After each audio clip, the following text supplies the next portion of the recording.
everyone. Welcome back to Learning Fundamentals of English Grammar. This is Dr. Rajesh Maurya. Good morning. How are you guys? Hope you are all well. So, in today's lecture, we have selected at least 9 nouns. They are very impactful and very common also at certain places. So let us add these 9 nouns to our vocabulary, and I will in my during explanation you will know the meaning and how to use it. That is also very important. So let us start one by one. First is encomium.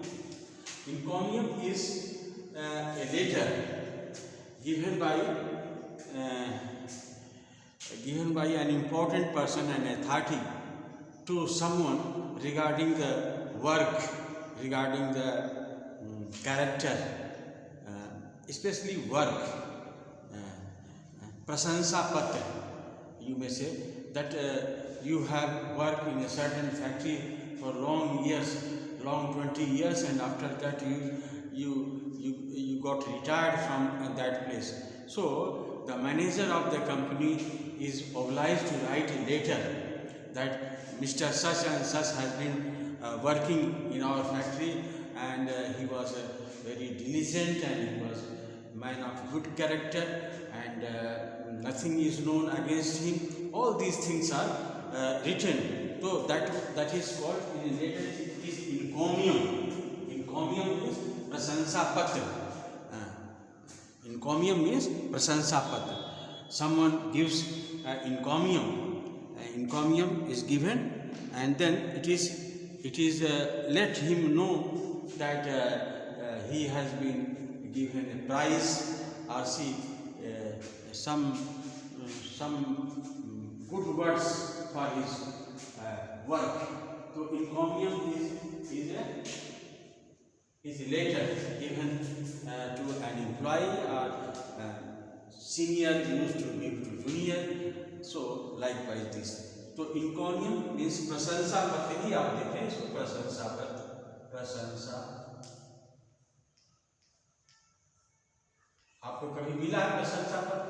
जैसे आपके ग्राम प्रधान ने दो तीन students को चुना जो बहुत अच्छे जो है खेलकूद में इंटरेस्ट लेते हैं, या जो पढ़ाई में भी आगे हैं, तो the village can give encomium बच्चे को दिया जाता है। ये पढ़ाई में, पढ़ने में, सब चीज़ में अच्छा है। तो encomium given by authority boost up our energy, boost up our morale. So if encomium is given, our morale is boosted up, and we intend to do better and better in life. So encomium is a letter given by an authority to record your work and to boost up for a good understanding, for a good work. So encomium is prasansa patra, and where is it? So it is given by anyone to anyone. Anyone to one. If boss is giving to employee, that is also, if some authority, some organization give. अब यहाँ पर क्या है that प्रमाण पत्र या इसके नाम से जानते हैं, but this is a new word you can collect. This is encomium. If you get from someone and describing your character, your duty, your sincerity to particular word, so this will do. Chauvinist. Chauvinist is another noun, and जैसे एक तो देशभक्त होता है कि one who is a patriot, one who has a strong feeling for his or her motherland. तो that is one thing. उसको बोलते हैं patriot. उसको बोलते हैं patriot. और इसको strong patriotism. लेकिन कभी कभी होता है कि कुछ लोग ज़्यादा ही क्या होते हैं, देशभक्त हो जाते हैं और वो दिखाने की कोशिश करते हैं कि हमारा देश जो है वो सबसे अच्छा देश रहा है और वैसा कोई देश ही नहीं रहा है, विश्व में ये सर्वोत्तम रहा है, यहाँ सब चीज़ रही है। एंड वो ऐसे करने लगते हैं तो लगता है कि वो सबसे बड़े देशभक्त हैं। तो इस तरह के जो देशभक्त होते हैं उनको चावनिस्ट बोलते हैं। क्या बोलते हैं? चावनिस्ट। चावनिस्ट इस सेंस में कि उनको लगता ही नहीं कि उनके देश के अलावा कोई दूसरा देश भी है। जैसे यू में से दैट हिटलर के समय में जर्मनी को देखिए, मोसोलिनी के समय में इटली को देखिए, सब यही सोच रहे थे कि इससे अच्छा कोई देश ही नहीं है, इससे हमसे अच्छा कोई आदमी ही नहीं है। लेकिन ये जानना जरूरी है कि हर देश के अपने अच्छे दिन भी होते हैं, बुरे दिन भी होते हैं। वैसे किसी भी देश का होता है, वैसे हिंदुस्तान का भी है। वैसे अगर हम कहें कि हमारा ही देश सबसे अच्छा है तो फिर क्यों? कोई सेंस नहीं है। 600 साल तक मुगलों ने शासन किया, फिर 200 साल अंग्रेज़ों ने किया, तो वो कैसे कह सकते हो विश्व गुरु रहा है फलाना? नहीं। तो इस तरह के लोग जो इसको नहीं मानते हैं उसको बोलते हैं चावनिज्म। चावनिज्म मतलब कि excess of patriotism, excess of patriotism, excess of patriotism, देशभक्ति की अधिकता। एक्सेस से एक्सेस हो गया। उनको नहीं लगेगा कि हमारा, बहुत से लोग ऐसे होते हैं जो जिसको कहते हैं कोई नॉलेज नहीं है, जिनको हिस्ट्री का नॉलेज नहीं है, वो कहेंगे कि हम इससे अच्छा देश ही नहीं था, सोने की चिड़िया होती थी। तो उनको नहीं पता है। नहीं, हाँ ये अच्छी चीज़ है कि अपने देश पर सबको गर्व करना चाहिए, मुझे भी है, लेकिन बेवकूफ़ों की तरह नहीं कि किसी मंदिर में 17 बार गजनवी लूट कर ले गया, वहाँ के पुजारी कुछ करते ही नहीं थे, चुपचाप सोए रहते थे, इसे देखते रहते थे। तो ये क्या पैट्रियटिज्म है? नहीं। तो एक्सेस पैट्रियटिज्म जैसे जर्मनी में, इटली में रहा, जो एक्सेस पैट्रियटिज्म वर्ल्ड वार को जन्म दिया, बहुत से सारी चीज़ों को जन्म देता है। इसके चीज़ को आप जानेंगे। अब ये आते हैं sycophant. Sycophant is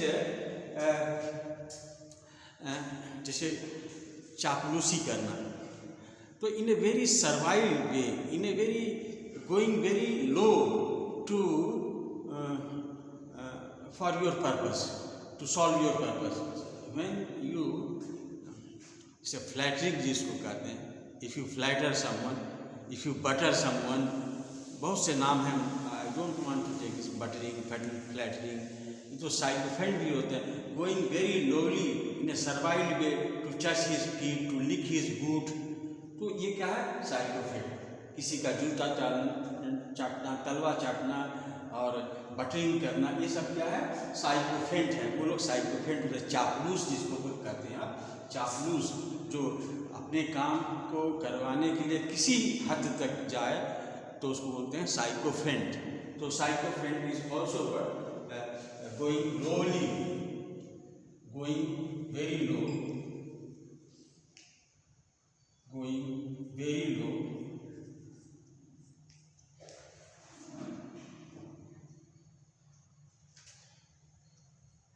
to get his work, to get work done.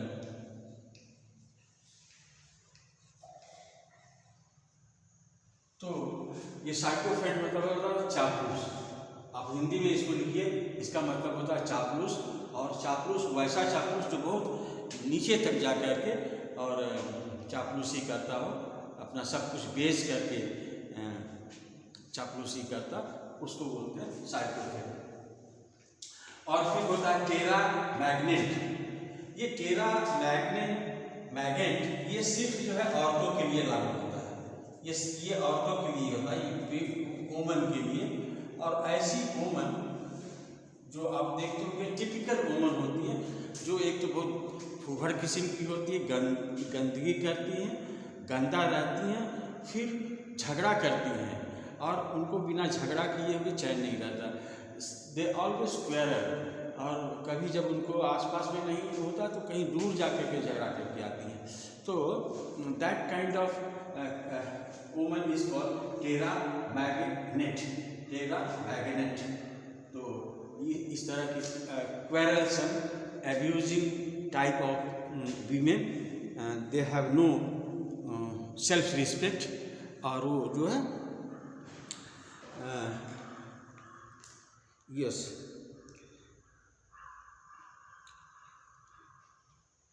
Ill temper, scolding, वो शॉर्ट टेम्पर होती हैं, झगड़ा क्वेरलसम होती हैं, भद्दी भद्दी चीज़ें कहती हैं, अनसिविलाइज होती हैं, रफ टॉक करने वाली औरतें होती हैं। इस तरह की एक टिपिकल औरत होती है जिसको आप बोलते हैं टेरा मैगेट, टेरा मैगेट। अब आते हैं पांचवें को ही पैरिया। पैरिया, पैरिया मतलब होता है जो समाज से निकाला हुआ है, ए सोशल आउटकास्ट, इसको समाज से वंचित निकाल दिया गया। तो होता है जैसे there was time in our country that some people of some caste were considered very low and they were not allowed to mount up the well, and they were kept aloof from the town, from the city, from the village, and they were social outcasts. They were untouchable. They were untouchable. So they were not allowed to live in village or the society, not mixing with. They were interested only the lowly work, that cleaning of the latrine, like this. So social outcast, that is untouchable. So untouchable is a social outcast. Society never accepts them, that they should live in a society like other people are living. So they are called pariah. Pariah means untouchable, social outcast, नहीं, pariah. इसके बाद जो है साइडिस्ट भी बहुत important, ये मनोवैज्ञानिक character होता है। साइडिस्ट जो है वो मनोवैज्ञानिक कैरेक्टर होता है। वो अपने को जो है उसको किसी को दुख पहुंचाने में बहुत प्लेजर मिलता है। जैसे बहुत से बच्चे होते हैं, वो एक जो है स्टिक ले लेंगे, कुत्ते को जो है गली में सड़क पर पीटते चलेंगे, तो दे आर बाई नेचर साइडिस्ट। बच्चे हैं, नहीं जानते हैं, लेकिन वो काम क्या कर रहे हैं, दे आर बाई नेचर साइडिस्ट। मतलब अगर वो किसी को मारेंगे, उसको चिल्लाएगा तो उसको खुशी मिलता है, नहीं। इसी तरह से कुछ समाज में, अच्छे सोसाइटी में भी ऐसे लोग होते हैं जो दूसरे को दुखी देख करके बहुत खुश होते हैं। They derive pleasure from their sorrow, from their pain. तो there are many kinds of people still around you also. They will never think of good to you, they always think of ill, कि वो उसका ऐसा हो जाए, ऐसा हो जाए। तो वो लोग साइडिस्ट होते हैं। साइडिस्ट मतलब कि one who gets pleasure when you are someone is in danger.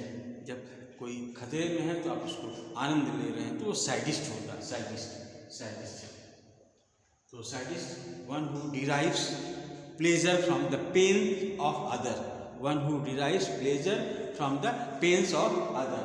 तो ये साइडिस्ट मतलब होता है कि ऐसे लोग जो क्या है, one who derives pleasure from the pain of other. किसी को दुखी रहने से उसका सुख बढ़ जाता है, उसको बोलते हैं साइडिस्ट।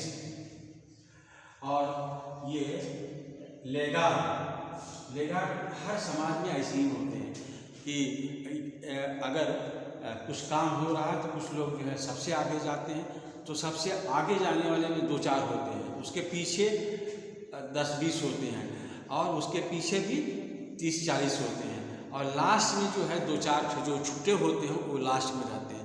तो लास्ट को बोलते हैं लैगार्ड। लैगार्ड मतलब पीछे से वन।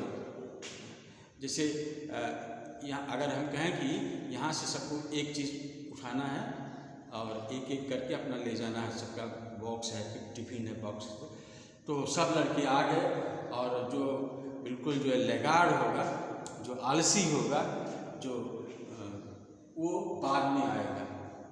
मतलब laggard means one who comes at last, जो सबसे अंत में आता है उसको बोलते हैं लैगार्ड। जैसे कहेंगे कि यू आर सो लैगार्ड, नहीं, you are laggard, you came late, everyone has done this, you are laggard, everyone has done that, everyone has taken his mark sheet, but you are here after 10 months, so you are laggard. पीछे काम करने वाला उसको laggard बोलते हैं। और there is a BOOR, इसको कहते हैं, इसका उच्चारण बू।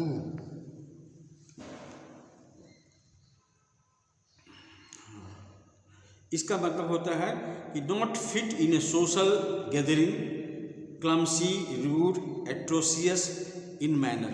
कुछ लोग ऐसे होते हैं जो समाज में रहने अनफिट इन सोसाइटी, जो अनफिट होता है सोसाइटी, अनफिट इन सोसाइटी, जो सोसाइटी में नहीं रह सकते क्योंकि उनकी भाषा अभद्र होती है, उनके सोच अभद्र होते हैं, उनकी रहन सहन अभद्र होते हैं। They can not go and live in particular civilize society from which they are not a part, of which they are not part. जैसे अगर किसी एक बहुत बदमाश आदमी को कहीं सभ्य आदमी के बीच में रख दिया जाए तो वो जो है सभी को गंदा करता है या सबको परेशान करके रखता है। Like this boor is that person, he is unfit. एक तो अनफिट है, वो समाज में सारे जैसे लोग रहते हैं वैसे नहीं रहता। जो समाज में कपड़ा पहनते हैं वैसा कपड़ा नहीं पहनेगा, वो दूसरे ढंग से पहनेगा, उसका बोल चाल दूसरे ढंग का, लोग अच्छे से बोलेंगे, वो गाली दे के बोलेगा। तो ऐसे लोगों को बोलते हैं बूर। एंड फिर एक है मार्टिनेट। आप मिलिट्री में अगर एनसीसी लिए हो तो सार्जेंट को जानते हैं, वो बोलेगा कि परेड सावधान, और कहेगा कि ये बंदूक लेकर 2 बार घूम के आओ। तो अब आप जो है वो लेकर के आप घूम रहे हैं, तो वो जो बिल्कुल मिलिट्री टाइप आदमी होता है उसको बोलते हैं मार्टिनेट। मतलब होता है कि मिलिट्री का रूल है, यहाँ सावधान 5 मिनट तक खड़ा रहना है, तो आपको हिलना नहीं है। You have to stand over here, there, and without making any movement so far. तो मिलिट्री टाइप है, मिलिट्री टाइप ऑर्डर भी होता है। जैसे तुमको वहाँ जाना है तो वहीं जाना है, उसके आगे नहीं बढ़ना है। तुमको ये काम करना है तो वही काम करना है, एकदम डिसिप्लिन वे से। Highly discipline person is called martinet, highly discipline.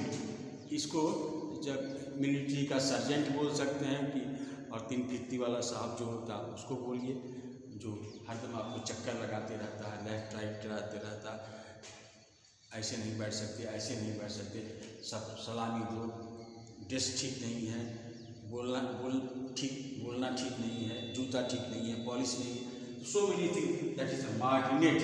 Martinet means if a military man comes in a society, civil society, he will make so many people angry because he is a unique type of person who will always try to order.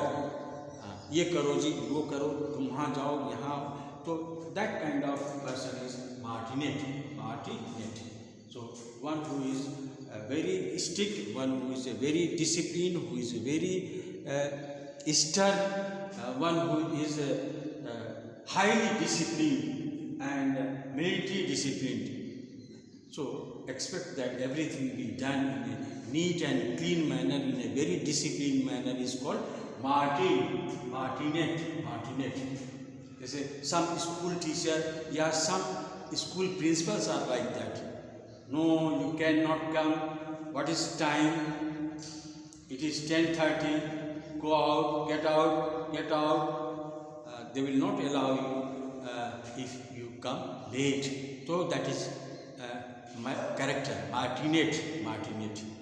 So that's all for today. I think you enjoy my teaching. In this way, we'll go explaining words, and the more you get, the more you will be learning, and more you will be speaking, the more you will be writing. And कहते हैं कि हम बोल क्यों नहीं पाते, तो बोल इसलिए नहीं पाते कि आपको के पास शब्द ही नहीं है। तो शब्द ही नहीं है तो बोलोगे कैसे? तो ज़िंदगी में शब्द का होना बहुत ज़रूरी है। जिसके पास शब्द ही नहीं हो बोल नहीं पाएगा। शब्द ही नहीं है तो अपना ये बना कैसे पाओगे? तो हम शब्दों की दुनिया में रहते हैं। We live in a verbal universe, जहाँ शब्द का और अर्थ का मतलब होता है, जहाँ पर सेंस होता है, साउंड होता है, जहाँ पर वर्ड होता है, मीनिंग होता है। When you do not have words, where you get meaning? सीधी बात आपको नहीं समझ में आती कि ये क्या पढ़ा रहे हैं। जब आपके पास शब्द ही नहीं तो हाँ, जॉन आइंस्टीन कहते हैं कि if you read thousands of books, words will flow like a river. अगर आप बहुत पढ़ते हो, बहुत तरह के किताब पढ़ाई की है, बहुत तरह की चीज़ें पढ़ते रहते हो, तो शब्द अगर तो ये वर्ड्स जो है फ्लो करते हैं, दे फ्लो लाइक ए रिवर। तो आपके पास वैसे ही शब्द होने चाहिए कि वो आप ये जो है आप शब्द जो है आपको बहें, तभी आप बोलना सीखेंगे। तो that's all for today. Tomorrow will come again with a new words. Thank you.